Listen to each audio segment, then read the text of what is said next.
السلام علیکم ورحمۃ اللہ تعالی وبرکاتہ. اعوذ باللہ من الشیطان الرجیم. بسم اللہ الرحمن الرحیم. درود پاک پڑھیں. اللہم صلی علی سیدنا مولانا محمد وعلی آلہ واصحابہ اجمعین. دین اسلام چونکہ ہمیشہ رہنے والا دین ہے، لہذا قرآن مجید کی حفاظت کی ذمہ داری اللہ تبارک و تعالی نے امت کے سپرد نہیں فرمائی. اس سے پہلے جو آسمانی کتابیں نازل ہوئیں ان کی حفاظت ان لوگوں کے ذمے تھی، مگر ان کتابوں میں انہوں نے تحریف کر ڈالی، گھٹا بڑھا دیا.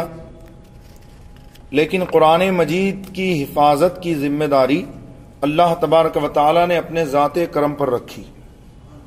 چنانچہ ارشاد فرمایا اِنَّا نَحْنُ نَزَّلْنَا الذِّكْرَ وَإِنَّا لَهُ لَحَافِظُونَ،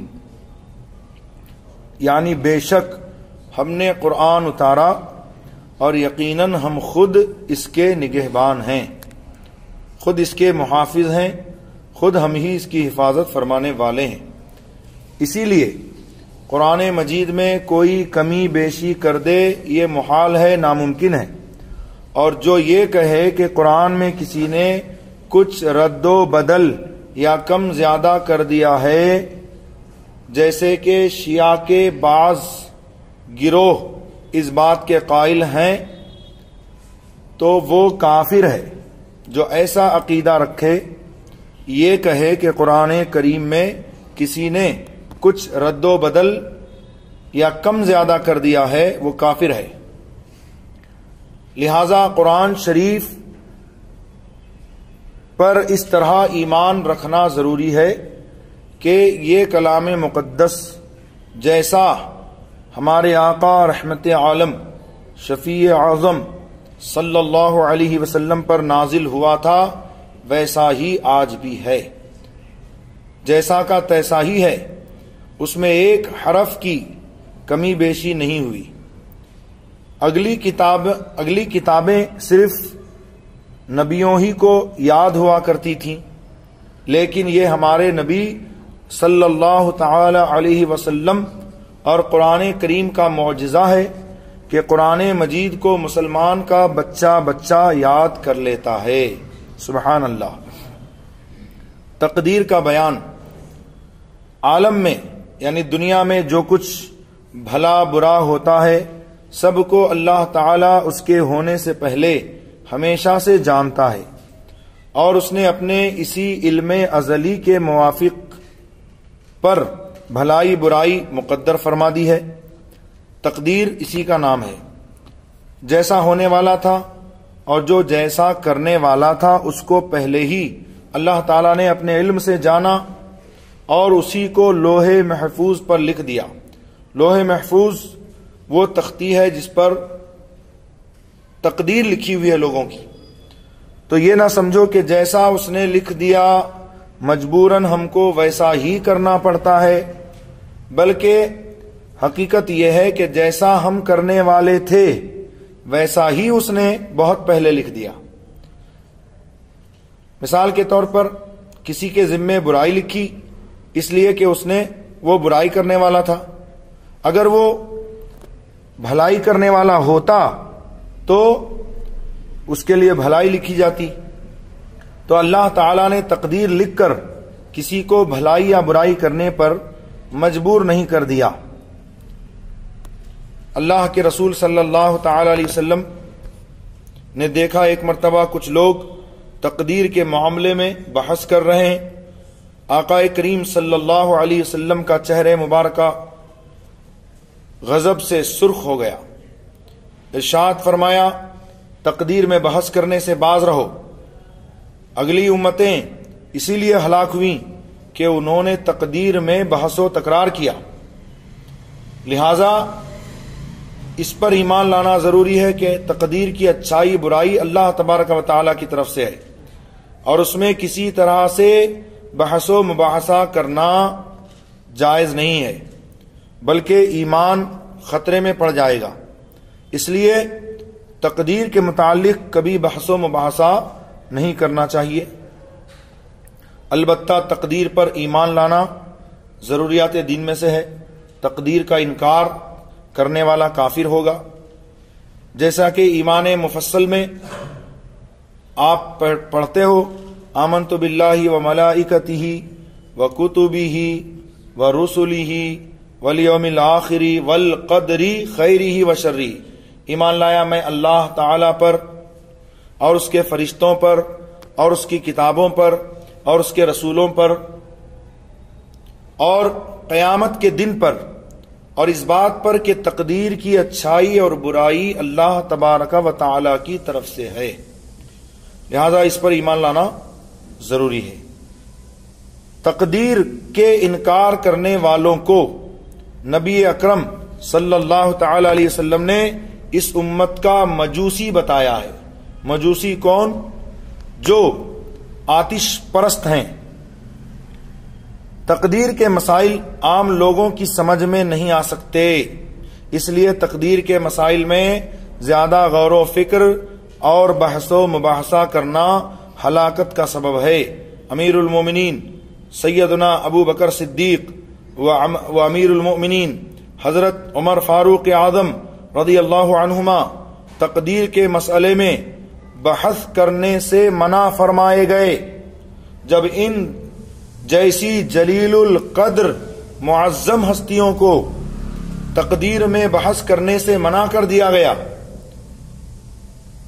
پھر بھلا ہم تم کس گنتی میں ہیں کہ اس مسئلے میں بحث و مباحثہ کریں؟ ہمارے لیے یہی حکم ہے کہ ہم تقدیر پر ایمان لائیں اور اس مشکل اور نازک مسئلے میں ہرگز کبھی بحث و مباحثہ اور حجت و تکرار نہ کریں کہ اسی میں ایمان کی سلامتی ہے۔ عالم برزخ، مرنے کے بعد اور قیامت سے پہلے دنیا و آخرت کے درمیان ایک اور عالم ہے، ایک اور دنیا ہے جس کو عالم برزخ کہتے ہیں۔ تمام انسانوں اور جنوں کو مرنے کے بعد اسی عالم میں رہنا ہوتا ہے۔ اس عالم برزخ میں اپنے اپنے اعمال کے اعتبار سے کسی کو آرام ملتا ہے اور کسی کو تکلیف۔ انسان مر جاتا ہے، اعزاء و اقربا اس کو لے جا کر دفن کراتے ہیں، چند دنوں میں جسم گل سڑ جاتا ہے، ہڈیاں تک باقی نہیں رہتی، لیکن روح عالم برزخ میں رہتی ہے۔ جسم پر جو بھی عذاب و ثواب ہوتا ہے اس کا اثر وہ محسوس کرتی ہے، وہ جہاں کہیں بھی ہو اس کا تعلق اس کے جسم سے برقرار رہتا ہے۔ قیامت کے روز اللہ تبارک و تعالی ہر جسم کا حشر فرمائے گا، اور جو روح جس جسم کی تھی وہی روح اس کے جسم میں لوٹائی جائے گی۔ سبحان اللہ، یہ اللہ تبارک و تعالی کی کامل قدرت ہے کہ انسان مر گیا، اس کا جسم گل سڑ گیا، ہڈیاں تک فنا ہو گئیں، مگر اللہ تبارک و تعالی ان کا بھی حشر فرمائے گا کہ جس کو کسی درندے نے کھا لیا ہو، شیر باغ وغیرہ نے اس کو چیر پھاڑ کے کھا لیا ہو، یا اس کو متعدد پرندوں نے نوچ نوچ کر کھا لیا ہو۔ تھوڑا شیر کے پیٹ میں چلا گیا، تھوڑا چیتے کے پیٹ میں چلا گیا، تھوڑا گدھ وغیرہ نے، کووں نے کھا لیا، تھوڑا دوسرے جانوروں نے کھا لیا، تو اللہ تبارک و تعالی تمام اجزاء کو قیامت کے دن جمع فرمائے گا، پھر اس کی روح اس جسم میں لوٹائے گا اور پھر اسے زندہ فرمائے گا۔ سبحان اللہ، یہ اللہ رب العزت کی کامل قدرت ہے۔ حضرت سیدنا ابراہیم خلیل اللہ علیہ السلام کے بارے میں قرآن مجید 3 پارے میں ہے، وَإِذْ قَالَ إِبْرَاهِيمُ رَبِّ أَرِنِي كَيْفَ تُحْيِي الْمَوْتَى، اور جب ابراہیم علیہ السلام نے عرض کیا، اے میرے رب مجھے دکھا تو مردوں کو کیسے زندہ فرماتا ہے، یا تو مردوں کو کیسے زندہ فرمائے گا۔ قال اولم تؤمن، فرمایا کیا تجھے یقین نہیں ہے؟ قال بلا، عرض کیا کیوں نہیں میرے پروردگار، یقیناً مجھے یقین ہے، ایمان ہے میرا تیری قدرت پر۔ ولکن لیطمئن قلبی، علم تو ہے مگر مشاہدہ بھی کر لوں، آنکھوں سے دیکھ بھی لوں تاکہ میرا دل مطمئن ہو جائے۔ میرا ایمان اور زیادہ مضبوط ہو جائے تیری قدرت پر۔ قال فخذ اربعة من الطير فصرهن إليك ثم اجعل على كل جبل منهن جزءا ثم ادعوهن يأتينك سعيا۔ تو اللہ تعالیٰ نے فرمایا اے ابراہیم 4 پرندوں کو ذبح کر کے ان کا گوشت آپس میں ایک دوسرے سے خوب خلط ملط کر دو، ملا دو، پھر اس کا الگ الگ حصہ الگ الگ پہاڑوں کی چوٹیوں پر رکھ دو اور ان پرندوں کے سروں کو اپنے پاس محفوظ رکھو، پھر انہیں بلاؤ۔ تو ایک کوا لیا، مور لیا، چیل لیا، کبوتر لیا، اور مختلف روایات ہیں پرندوں کے حوالے سے۔ بہرحال 4 قسم کے پرندے لیے، انہیں ذبح فرمایا اور ان کے گوشت کی بوٹی بوٹی کی، اور سارے پرندوں کی بوٹیاں ایک دوسرے میں اچھی طرح سے ملا دیا، اور جب تمام پرندوں کا قیمہ بن گیا تو تھوڑا تھوڑا، اب دیکھیے 4 پرندے ذبح کیے اور 4 پرندوں کو ذبح کر کے اس کا گوشت، تمام گوشت جو ہے وہ مکس کر دیا۔ پتہ نہیں چل رہا اس میں کہ کبوتر کا گوشت کون سا ہے، چیل کا گوشت کون سا ہے، مور کا گوشت کون سا ہے، سب کو ملا دیا، تھوڑا تھوڑا پہاڑ کی چوٹیوں پر رکھ دیا، اور سر جو ہے تمام کے اپنے پاس رکھے۔ بلایا اے مور چلے آ، اے کوا چلے آ، اے چیل چلے آ۔ اب سارے اجزاء ہوا میں اڑے، ایک دوسرے سے ملے، جس کے جو پارٹس تھے سب آپس میں ایک دوسرے سے ملنے لگے۔ ایسا نہیں کہ کوے کا جا کر مور میں مل گیا، مور کا جا کے چیل میں مل گیا، بلکہ چیل کا چیل میں، کوے کا کوے میں، سب کا جسم تیار ہو گیا۔ اللہ اکبر۔ لوگ کہتے ہیں کہ مردوں کو پکارنا جائز نہیں ہے، معاذ اللہ، یہ کہتے ہیں اولیاء اور انبیاء مردہ ہیں، معاذ اللہ، کہتے ہیں ان کو یا کہہ کر پکارنا، یا رسول اللہ، یا نبی اللہ، یا غوث، یا علی، چونکہ ان کے عقیدے میں یہ سب معاذ اللہ مردہ ہیں، تو کہتے ہیں کہ مردے کو یا سے نہیں پکارنا چاہیے۔ یہاں دیکھیے پرندوں کو پکار رہے ہیں، نام لے لے کے ابراہیم خلیل اللہ علیہ السلام نام لے لے کر پکار رہے ہیں۔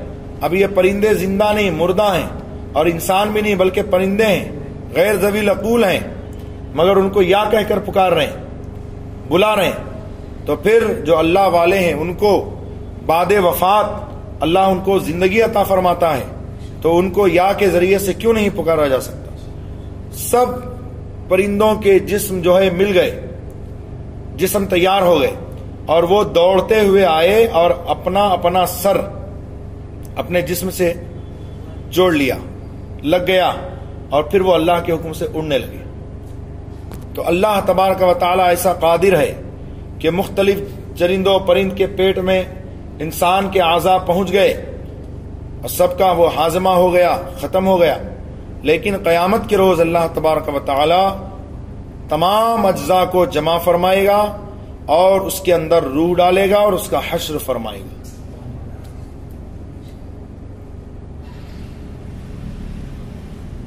مرنے کے بعد بھی روح کا تعلق بدن کے ساتھ باقی رہتا ہے، اگرچہ روح بدن سے جدا ہو گئی ہے، مگر بدن پر جو آرام یا صدمہ گزرے گا روح ضرور اس کو محسوس کرے گی اور متاثر ہوگی۔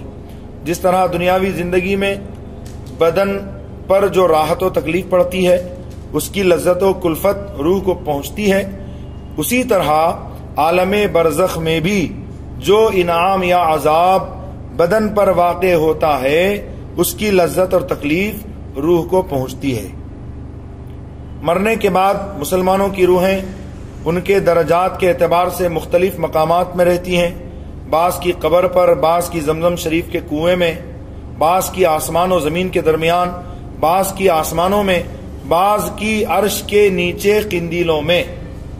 وہ شہیدوں کی روحیں ہیں کہ عرش کے نیچے قندیلوں میں ان کی روحیں لٹکتی رہتی ہیں، سبحان اللہ۔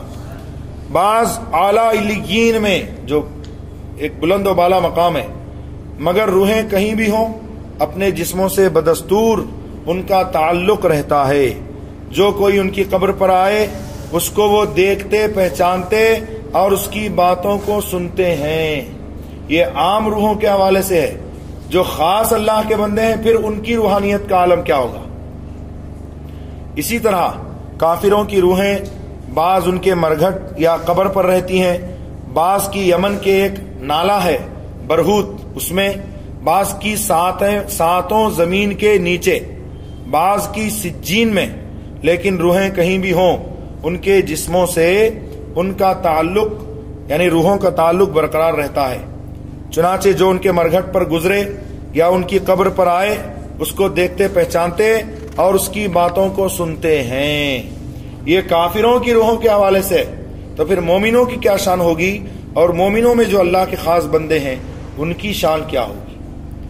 وما علینا الا البلاغ المبین، وآخر دعوانا الحمدللہ رب العالمین، صلاۃ والسلام علی سیدنا محمد وآلہ وصحبہ اجمعین۔ امید کرتا ہوں آپ حضرات اس درس کو خود بھی سنیں گے، دوستوں احباب کو شیئر کریں گے۔ فجزاکم اللہ تعالی احسن الجزاء، والسلام علی